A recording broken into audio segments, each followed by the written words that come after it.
اور دوسری چیز آپ کو میں نے لاسٹ ٹائم بھی ذکر کی تھی کہ ایک عام آدمی جس کے پاس انٹرنیشنل ایکسپوجر نہیں ہے، جس کے پاس حکومت گری کا اسکل نہیں ہے، جس کے پاس متبادل نظام نہیں ہے، اس کو آپ وزیر اعظم بنا بھی دو گے تو اس سے پہلے بھی سے زیادہ بیڑا غرق کر دینا ہے اس ملک کا. اور یہی پچھلے 35-40 سالوں سے ہمارے ساتھ ہوتا رہا ہے. جو ہمارے یہ صاحبان اقتدار ہیں، مجھے بتائیں ان کی کیا کوالیفیکیشن ہے، ان کے پاس کیا ایکسپیرینس ہے، سوائے اس کے کہ ان کے پاس دھاندلی سے انہوں نے پیسہ اکٹھا کر لیا، بہت ساری تجوریاں پڑھ لی اور پیسے کی طاقت کے اوپر یہ راج کرتے ہیں. اس کے علاوہ ان کے پاس کیا اسکل ہے؟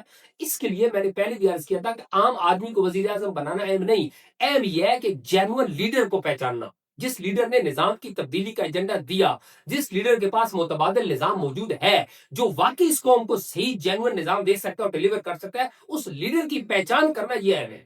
لیڈر کے بغیر اگر آپ عوام کو وزیر اعظم بنا بھی دیتے ہیں، آپ کہتے ہیں یوتھ کو میں اس پہ موبلائز کر رہا ہوں، آپ لیڈروں کے پیچھے مت بھاگیں. آپ عوام میں سے کیوں نہیں لیڈر بن سکتا؟ اور بھائی عوام لیڈر، لوکل لیڈر تو بن سکتا ہے، کیوں نہیں بن سکتا؟ ہر پارٹیوں میں لیڈرز ہیں، ہر جگہ پر ہیں، لیکن اس ملک کی باغ ڈور سنبھالنے کے لیے، اس ملک کو صحیح ٹریک دینے کے لیے، متبادل نظام کے لیے بڑی ویژنری ٹائپ لیڈر کی ضرورت ہے، قابل ترین شخصیت کی ضرورت ہے جو اس ملک کو ٹھیک کر سکے. وہ عوام کے عام آدمی نہیں کر سکتا.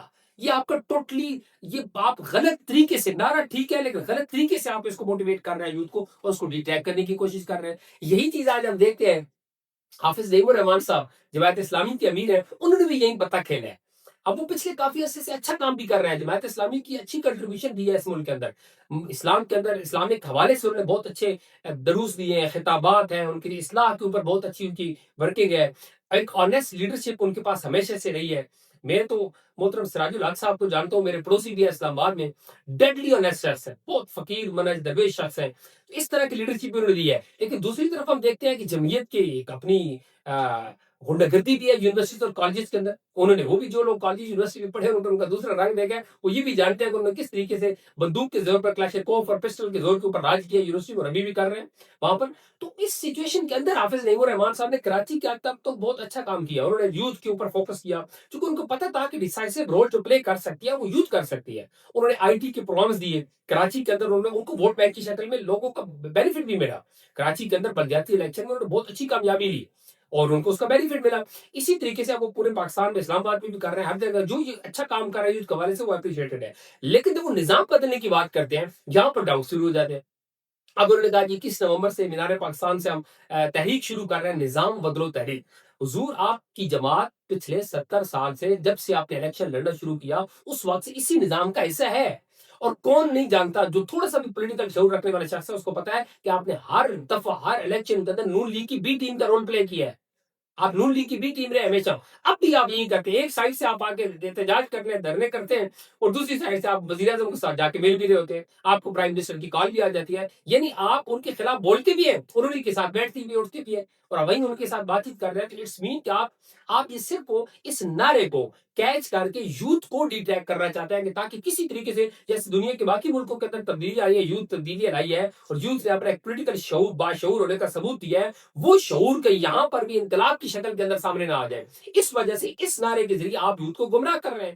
آپ نظام بدلنے کی بات تب کرتے ہیں کہ آپ نے کم از کم پچھلے، جب سے آپ نے پالیٹکس آپ کی جماعت نے اسٹارٹ کی آج تک، کبھی انہوں نے کوئی نظام بدلنے کے حوالے سے سیریس ایفرٹ تو کی ہوتی؟ وہ تو ہمیشہ اسلامی انقلاب کی بات کرتے رہے. آج تک اس اسلامی انقلاب کے لیے کتنی ایفرٹس کی؟ ہمیشہ الیکشن کا اندر حصہ لیا، ہمیشہ 1-2 سیٹیں لی، اسی کے اوپر وہ پورا 5 سال 4 سال کھیلتے رہے، بلیک میل کرتے رہے، بینیفٹس لیتے رہے، اور بس وہ نظام حکومت چلاتے رہے. آج بھی یہی، آج بھی ان کے ایجنڈے کے اندر ایسا کچھ نہیں ہے. تو یہ اقرار الحسن ہو، حافظ نعیم الرحمان ہو، جماعت اسلامی ہو، یا ان کی آنے والی نئی جماعت ہو، ٹوٹلی میں بتا رہا ہوں یوتھ کو ڈی ٹریک کرنے کی پلاننگ ہے. اس نعرے کو اتنا خراب کر دینے کی پلاننگ ہے کہ وہ نعرہ اتنا بدنام ہو جائے کہ کل کو اگر کوئی صحیح والا نظام چینج کرنے والا آ بھی جائے تو اس کا نعرہ پہلے ہی پٹ چکا ہو. یہ اس نعرے کو پیٹ رہے ہیں بیسیکلی. اس نعرے کو چونکہ ان کے پاس کوئی پروگرام نہیں ہے، کوئی سسٹم نہیں. پاکستان کا تو پورا نظام کینسر زدہ ہو چکا ہے، کون نہیں جانتا، اور آج سے نہیں، ہمیشہ سے ایسی ہے. آپ کا عدالتی سسٹم، آپ کا تھانے کا سسٹم، پٹوار کا سسٹم، آپ کا ہیلتھ کا سسٹم، ایجوکیشن کا سسٹم ٹوٹلی تباہ ہو چکا ہے. جن لوگوں کو روزانہ سرکاری دفاتر سے واسطہ پڑتا ہے، بیوروکریسی سے واسطہ پڑتا ہے، ان کے رویے، ان کے بیہیویئر، ان کا ایٹیچیوڈ، ان کے پراؤڈ، ان کی ڈیلنگ، وہ دیکھ کے انسان کو غصہ آتا ہے کہ کس طرح کے لوگ بیٹھے ہیں یہاں ہمارے ملک کے اندر، اور کس طرح ہمارے ادارے اور نظام چل رہا ہے. تو یہ نظام بیسیکلی کینسر زدہ ہو چکا ہے. اب اس نظام، کینسر زدہ نظام کو ٹھیک کرنے کے لیے سر ایک سرجن کی ضرورت ہے، ایک قابل لیڈر کی ضرورت ہے، ایک دلیر لیڈر کی ضرورت ہے جو جرت کے ساتھ بات کر سکے, جس کو یوتھ مانتی ہو, جس کو یوتھ فالو کرتی ہو, جس کے پیچھے یوتھ کھڑی ہو. آپ سب کی نظریں یوتھ پہ لگ گئی ہیں اس لیے کہ یوتھ کہیں اور جانا شروع ہو گئی, یوتھ کا جو مائنڈ چینج ہونا شروع ہو گیا, اور آپ درمیان میں انٹری مارے اس کو ڈیٹریکٹ کرنے کی کوشش کر رہے ہیں. تو سر ایسا نہیں چلے گا. لیڈر چاہیے, سرجن چاہیے, ایک قابل ویژنری شخص چاہیے جو اس ملک کو صحیح ڈائریکشن اور صحیح ٹریک دے سکے, تب اس ملک کو قوم کا مقدر بدلے گا. Thank you very much.